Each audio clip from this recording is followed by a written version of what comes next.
আসসালামু আলাইকুম। আপনারা অবশ্যই সকলেই জানেন যে প্রায় 15-20 দিন যাবৎ ট্রেন বন্ধ সারা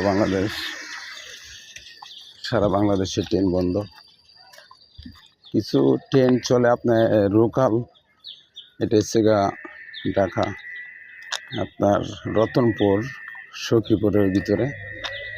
তো যাই হোক, এটা হচ্ছে স্টেশনের সামনে।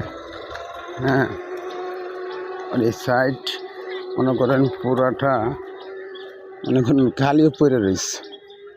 কথা বুঝতে পারছেন? খালি পড়ে রয়েছে। এই যে দৃশ্য দেখেন, কি পড়া পড়ে রয়েছে।